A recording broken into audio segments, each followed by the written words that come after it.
Praise the Lord.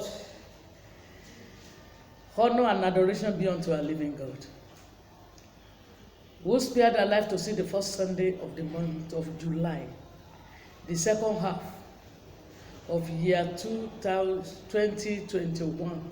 I pray this second half, where you have missed your goal, the Lord will empower you to score. He will empower you to run, to overtake, to retrieve and possess your possession. Your testimonies shall be evident this second half in the mighty name of Jesus. I welcome you to the Sunday service of the Love of Old Evangelical Church. And before we go into the Word of God, let us pray. In Jesus' name. Once again, our Heavenly Lord, we thank you. You have nothing to say than to say thank you, Daddy. You are just too good, too gracious and merciful. Thank you, Lord, for your special care for us, for directing us and for leading us according to your way. Accept our thanksgiving in the mighty name of Jesus. Forgive us all our sins. Speak your word to us. Make this new month a period of new dawn of new glory for every one of us in the mighty name of Jesus. Speak, O Lord, for we your children hear it. In Jesus' mighty name I pray. Amen. Praise the Lord. Praise the Lord. The topic before us today is my God. My God. My God. 2:1. And we are taking our text from Psalm 48 verse 14. Psalm 48 verse 14. For this God is our God, forever and ever. He will be our guide, even unto death. For this God is our God, forever and ever. He will be our guide, even unto death. May the Lord bless us in His word. There are gods and there is a living God. Who is the living God? Man chooses whom to serve out of the living God and lesser gods. As Joshua told the people of his time, in Joshua 24 verse 15, he told them to choose, yes? And if it seem evil unto you to serve the Lord, choose you this day whom ye will serve, whether the gods which your fathers served, that were on the other side of the flood, or the gods of the Amorites, in whose land ye dwell. But as for me and my house, we will serve the Lord. Joshua told the people of his own time to choose whom they will serve. In that Joshua, we have read Joshua 24 verse 15. The same call is coming to every one of us today, to choose whom to serve. And I pray that God will give us the grace to serve the living God, which is able to keep our souls till eternity. In Jesus' mighty name. Amen. What is the meaning of my God? What is the meaning of my God? These two words refers to God that you have, the God that you have personal and close relationship with, whom you know his do's and don'ts, and you have determined to obey or abide by his rule, like Daniel. In Daniel 1:8, he said, in a foreign land, Daniel said, I have purpose in my heart not to defile myself with king's delicacies. And God backed him up. Can you stand out for God like that? Even where nobody sees you, where no relatives, pastors, members of the church, friends sees you, can you just stand for the Lord? And just like Joseph, who said, for me to do this great sin, great evil thing and sin against God, that is integrity. He fears the Lord. What his master wanted him to do, he believed man may not see them, but God sees them. He is God. You fear. In and out. Even in the foreign land. Then that is the God you can call your God. He is God you can stand for. When under derail, like what Peter said in John chapter 6, verse 66 to 69. When Jesus told them that he is the bread of life, he will give his body for them to eat and his blood for them to drink. They said this is a difficult word. Who can take it? And they went away. Then Jesus turned to the disciples. Are you people going again? Are you people too going? And Peter answered, going where? We have nowhere to go, because you are the one that have the word of life and the word of truth. So if you can stand for this God, then it will become your God. It is a God that you are sure of, you know his potency, and you can follow. When a believer has taken God like this, it is then he can call him my God. Praise the Lord. Who is this God? Who is this God we call my God? Who is this God that Psalmist says, this is our God forever and ever, and he will be our guide even unto death? The answer to this question, who is this God, cannot be exhausted just at a go like this. But I will mention some. He is the living God that created heaven and the earth. That's the God I'm talking about. Number 2, he is God of the whole universe. In Joshua 2:11 and 3:11, Rahab confirmed the fact that in Joshua 2:11, he confirmed the fact that this God, the God of Israel, is God in heaven and God on earth. Number 3, he is an holy God who desire holiness from his children. In 1 Peter chapter 1, verses 15 and 16, because he who called us is holy, therefore let us be holy. He wants us to be holy. He is an holy God. Oh, he is an holy God. Number 4, he is a jealous God who will not share his glory with any man or gods. He told us through Prophet Moses when he was given the 10 Commandments in Exodus 20, verses 3 to 16.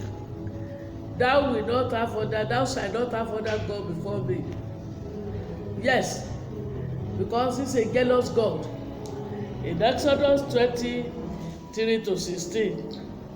This God is a jealous God that visits the sin of a father upon his children, his generation, from generation 1 to the 4th generation. And he shows mercy to thousands of people, millions of people that fear him. Number 4, we are talking of God who delivers his people. The God that delivers his people. That's the God we are talking about. When you believe God like this, and you can stand. In Daniel chapter 3, when King Nebuchadnezzar made an image and commanded people to serve, the 3 Hebrews, Shadrach, Meshach, and Abednego, they stood for the Lord. When the king threatened them, they answered him in verse 17. It is so. Our God, whom we serve, is able to deliver us from the burning fiery furnace, and he will deliver us out of thy hand, O king. But if not, let it be known unto thee, O king, that we will not serve thy gods, nor worship the golden image which thou hast set up. See these 3 Hebrews. See their strong faith in the Lord. They believe their God can deliver them. Let's say he didn't deliver them. They still insisted, we will not serve your golden image. And lo and behold, what happened shows In verses 23 to 29, we are not reading it. When king ordered that the furnace of fire should be increased to be hotter 7 times than before, and to the extent that those who carried the 3 Hebrews and threw them in the furnace of fire, they were killed by the flame of that fire. But the children of God landed in the fire, and the fire turned to air conditioner. The Son of Most High God was there before them, and they were walking inside the fire. I'm talking of the God. Number 6, the God that fights the battles of the people. He fights the battle of his children. In Jeremiah 50:34. Jeremiah 50:34. Their Redeemer is strong. The Lord of hosts is his name. He shall thoroughly plead their cause, that he may give rest to the land and disperse the inhabitants of Babylon. Their Redeemer is strong. So we are talking of God that delivers his people. Number 6, we are still talking of this God that gives strength and power to his people. In Psalm 68, verse 35, and Isaiah 40, verse 29, he giveth strength to the faint. So he gives strength to his people.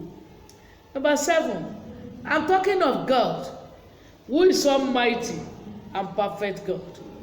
The almighty and perfect God. In Deuteronomy 18:13, he desired that we should walk with him with perfect heart. In Genesis 17:1, he appeared unto Abraham and said, I am the Lord Almighty. Walk before me and be perfect. The same word is still coming unto us. That is the God I'm talking about. Number 8 is God of vengeance that avenge his people. So don't take vengeance for yourself.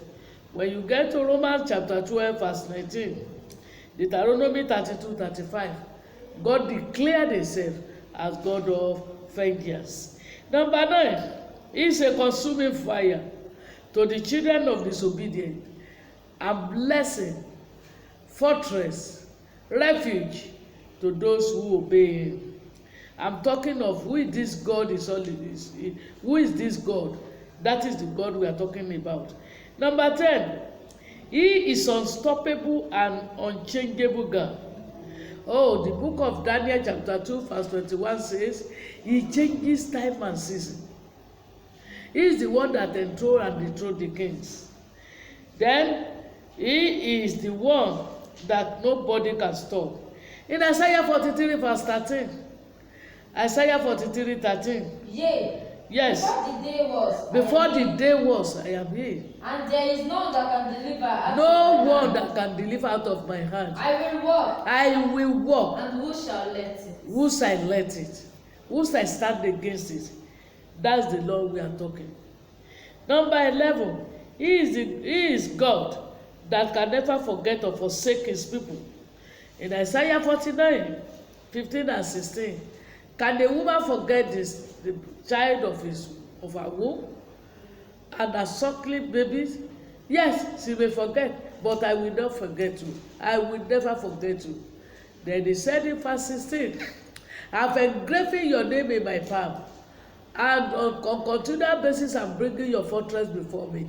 He will never forget you. He will never replace you.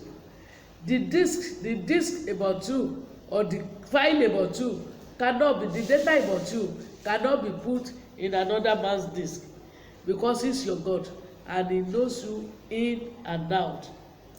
Then number 12, I'm talking of the God that is anchor of his children and guide us till death. He's our anchor. Hebrews 6:19 says something about that he is our anchor. He is the anchor of his children. Number 13, he is God. I'm talking of God that has the final say upon your life. It has the final say upon your life. In the book of Daniel, the Bible says, Daniel chapter 4, King Nebuchadnezzar said, truly, God ruleth in the affairs of men. He ruleth in the affairs of men. Lamentation 3:37 says, who is it that seest when God has not decreed it? You will see that he has the final say about your life. Then what are the benefits one can have in having this God? What can be your reward for having this God? My dear brethren, all good things you can think of is what will be your reward. In addition to this, he will be your father. In 2 Corinthians 6:8, he will be your father, and you will be his children. You will be his sons and his daughters. Number 2, you shall do great exploit. In Daniel chapter 11 verse 32b, those who know their God shall be strong and do great exploits. Number 3, he will renew your strength like that of eagle. In Isaiah 40 verse 31, the Lord will renew your strength. Even if you run, you will not be weary. If you walk, you will not be tired, because your God is with you. Number 4, he will be your helper. In Isaiah 57, for the Lord God will help me, and I shall not be confronted. Number 5, you will not taste the second death. These are the benefits, in addition to others, that we can enjoy having me as God. When you have all these benefits, how could I have him as God? How can I have him as God? So simple. Answer to that give your life in totality to God through faith in Jesus Christ. In 2 Corinthians 5:17, if any man is in Christ, he is a new creature. Behold, all things are passed away, and everything become new. So when you believe in Jesus Christ, he will make everything new upon your life.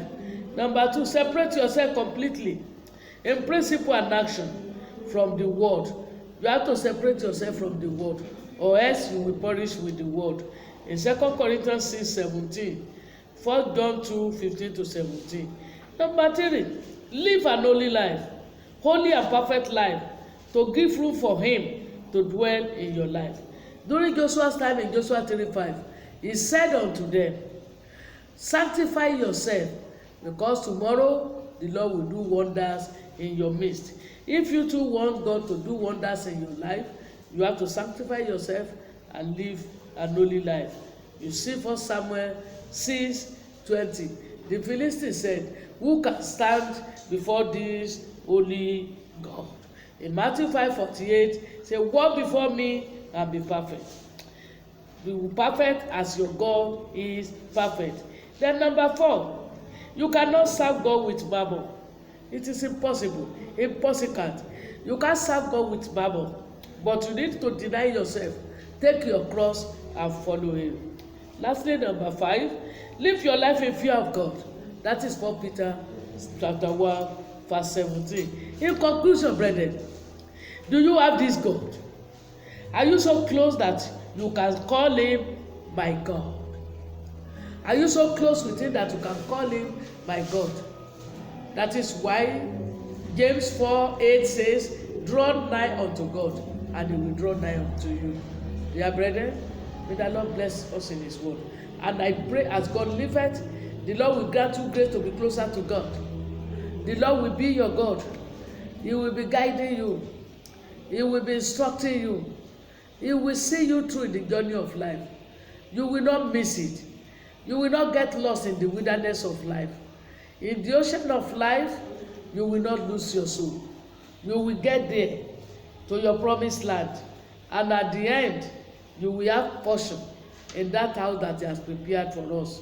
May the Lord bless you. See you next Sunday. God bless you.